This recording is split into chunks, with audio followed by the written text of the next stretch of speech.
بسم اللہ الرحمن الرحیم. The world is too much with us. تو اس پوئم کے اندر ولیم وارڈس ورتھ یعنی کہ یہ نیچر کا ایک شاعر ہے. تو William Wordsworth is a poet of nature. یہ نیچر کا ایک شاعری and always writes on the beauties of nature. یہ قدرت کی خوبصورتیوں پر ایک یعنی کہ نظم لکھتا ہے ہمیشہ. In this poem he expresses his concern. اس پوئم کے اندر وہ اپنے یعنی کہ تحفظات کا اظہار کرتا ہے. ایکسپریسز کنسرن کا مطلب ہے تحفظات، خوف، خطر کا اظہار کرتا ہے. For losing sense of beauty, کہ قدرت کی خوبصورتیوں کو کھو دینے کا جو تحفظات ہیں. اچھا نیچر بائی ماڈرن مین، یعنی کہ قدرت کی خوبصورتیاں اور نیچر کو کھو دینے کا جو ماڈرن لوگ کر رہے ہیں. ہی سیز، وہ کہتا ہے that the modern people are becoming careless toward nature, کہ جدید زمانے کے لوگ قدرت کے حوالے سے جو ہے بڑا ہی لاپرواہ ہوتے جا رہے ہیں. کیسے؟ The industrial revolution has made people selfish and materialistic, یعنی صنعتی ترقی، صنعتی انقلاب، ٹھیک ہے، صنعت قائم کر رہے ہیں، انڈسٹری لگا رہے ہیں. اس سے لوگ کیا گئے، بہت زیادہ سیلفش ہو گئے اور میٹیریلسٹک ہو گئے، کیونکہ لوگوں کے پاس پیسہ آ رہا ہے مسلسل. اس لیے پیسے کی چکر میں وہ کسی چیز کو نہیں دیکھ رہے. They are busy in their mechanical routines, وہ اپنی مشینی مصروفیت میں مصروف ہے. And have forgotten beautiful creations of nature around them, اور وہ لوگ بھول چکے ہیں اپنے خوبصورت جو تخلیق ہے اللہ تعالیٰ کی اپنے ارد گرد، قدرت کی جو تخلیق ہے اس کو بھول چکا ہے. ان دس وے، اس طرح they are not only going away from beauties of nature, وہ نہ صرف قدرت سے دور جا رہے ہیں بٹ آلسو ڈسٹرائنگ دم، بلکہ ان کو تباہ بھی کر رہے ہیں. He uses personification in this poem, وہ اس پوئم میں پرسونیفیکیشن بھی استعمال کرتا ہے. وچ مینس، جس کا مطلب he presents the wind flowers like a living character. Personification کا مطلب یہی ہے کسی بے جان چیز کو انسان کی شکل میں پیش کرنا. جو شاعر اس میں سمندر کو، ہواؤں کو، پودوں کو، یعنی ان تمام چیزوں کو جو ہے انسانی شکل میں پیش کر رہے ہیں، انسانوں کی طرف بہیو کرتے ہوئے یعنی کہ دکھا رہے ہیں. ٹھیک ہے جی. اس کے بعد دوسرا ہمارا پوئم ہے اوزیمندیاس. اوزیمندیاس یہ کون ہے؟ یہ پچھلے زمانے کا کوئی بادشاہ ہے، ظالم بادشاہ، ٹھیک ہے جی، جس کے بارے میں لکھا ہوا پوئم ہے. اوزیمندیاس is about the poem is about a proud ex-king. یہ نظم ایک سابقہ کسی بادشاہ کے بارے میں ہے، اوزیمندیاس، جس کا نام اوزیمندیاس تھا.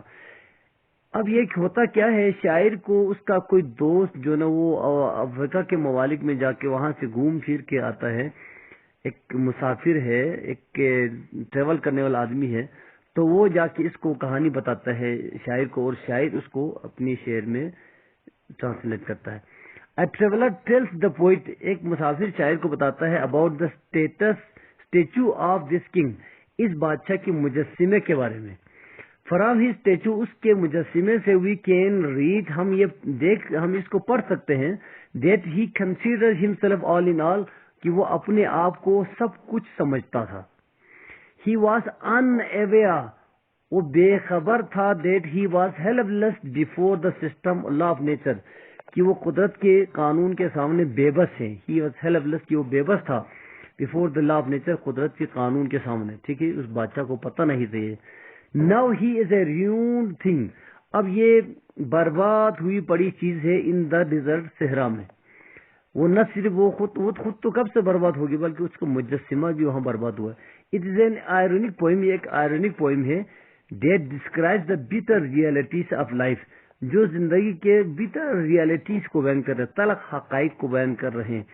ironic poem کا مطلب یہ ہوتا ہے یعنی کہ دیکھنے میں کچھ اور، اندر سے کچھ اور، اس کو ironic کہتے ہیں انگلش میں. تو اس پوئم کے اندر یہ دیکھنے میں وہ بادشاہ ہے، لیکن اندر سے وہ مطلب بڑا وہ آدمی تھا کہ اس کا برباد ہو چکا ہے. مین بیکمس پراؤڈ، آدمی مغرور ہو جاتا ہے، but he forgets that he has to leave this world one day اور دا ادر، لیکن وہ یہ بھول جاتا ہے کہ اسے یہ دنیا کسی نہ کسی دن چھوڑ دینا ہے. دا پوئٹ سے شاعر کہتا ہے that man should always keep in mind کہ آدمی کو ہمیشہ اپنے ذہن میں رکھنا چاہیے that he is a mortal creature کہ وہ ایک فانی مخلوق ہے، ختم ہونے والی مخلوق ہے. and things like pride and boasting do not go with him. اور غرور تکبر جیسی چیزیں اس کے لیے اچھا نہیں لگتا. انسٹیٹ اس کے بجائے we should be humble، ہمیں عاجز ہونا چاہیے and spend our life for the betterment of other people، اور دوسروں کی بہتری کے لیے اپنی زندگی گزارنا چاہیے. اس کے بعد ہمارا آخری پوئم ہے جناب دا روڈ ناٹ ٹیکن، ٹھیک ہے، وہ راستہ جو نہیں لیا گیا. تو یہ بڑا خوبصورت پوئم ہے. اس پوئم کے اندر شاعر کہتا ہے کہ ہمیں زندگی میں ایسا کام کرنا چاہیے جو ایک یونیک ہو، ٹھیک ہے جی، جو ہر بندے، جو سارے لوگ جس راستے پر جا رہے ہیں آپ بھی اسی راستے پر نکلے، چاہے وہ صحیح ہو چاہے وہ غلط ہو، ایسا نہیں ہے. آپ کو ایک یونیک طریقہ اختیار کرنا چاہیے لائف میں، تب جا کے آپ کی زندگی بھی بلکہ دوسروں کی زندگی بھی خوبصورت ہو جاتے ہیں. تو یہ بھی کیریئر کاؤنسلنگ کے حوالے سے اس سے ملتا جلتا ہے. This poem has been written by Robert Frost.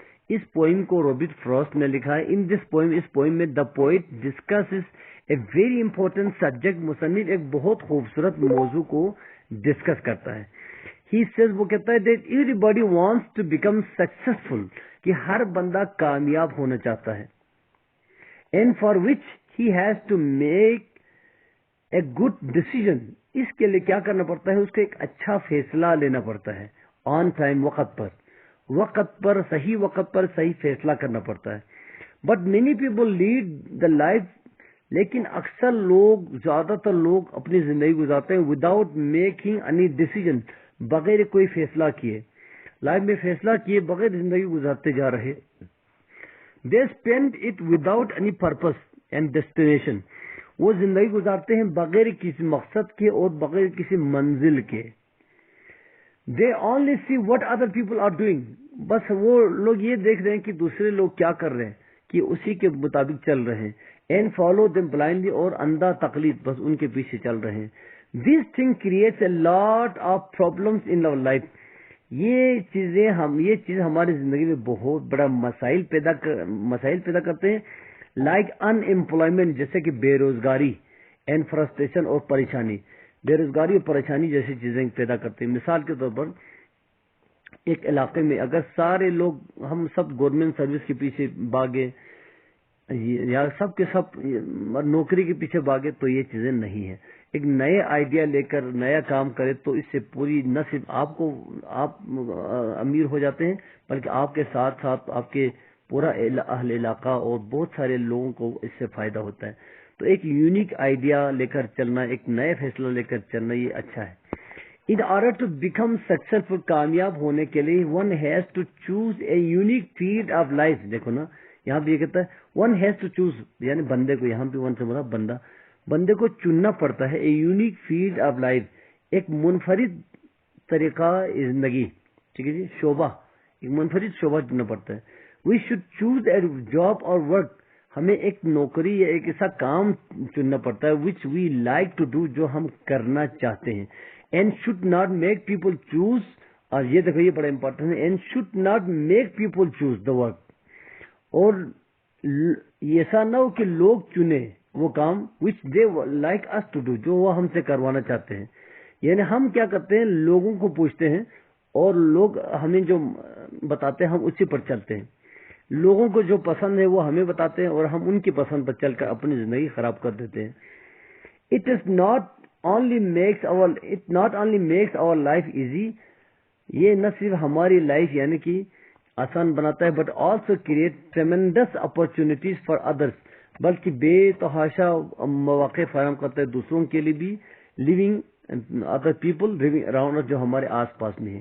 اس سے مراد یہ ہے، مثال کے طور پر میں آپ کو ایک مثال دینا چاہتا ہوں.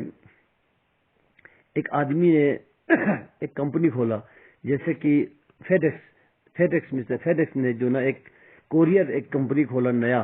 اس وقت امریکن پوسٹ موجود تھے، باقی جو پوسٹ آفس موجود تھے. تو اس نے ایک نیا آئیڈیا پر کام کیا کہ ہم ایسا پوسٹ سسٹم لائیں گے جس میں ہم لوگوں سے پیسہ لیں گے، یعنی کہ کافی پیسہ لیں گے. جو پوسٹ آفس جو جس کو 10 روپے چارج کر رہے ہیں، ہم وہاں سے لوگوں سے 200 روپے اٹھائیں گے، لیکن اس کو جلدی پہنچائیں گے اور ذمہ داری سے پہنچائیں گے. تو اس وقت لوگوں کو یہ عجیب سا لگا، لیکن بعد میں پتا چلا کہ یہ بڑا کامیاب رہا. اور یہ اس وقت جو ہے نا فیڈیکس ایک بہت بڑی انٹرنیشنل کمپنی ہے، یہ ٹی سی ایس بھی اسی کے زیر نگرانی اس کے نیچے چلتا ہے. تو ان کے پاس ایروپلینز ہے، ان کے پاس کوریئر جو ہے پلینس ہے. تو بہت بہرحال دنیا میں ایک ٹریڈ مارک ان کا بن گیا. تو اسی طرح کی سینکڑوں مثالیں ہیں کہ ایک یونیک آئیڈیا پر چل کر دنیا جو نا آگے جاتا ہے. جیسے کہ آئنسٹائن خود کہتا ہے کہ امیجنیشن از مور امپورٹنٹ دین نالج. علم سے زیادہ جو ہے امیجنیشن ضروری ہے، تخیلات ضروری ہے. اور تخیلات سے یہ دنیا چل رہا ہے، نیا آئیڈیاز پر یہ دنیا چل رہا ہے.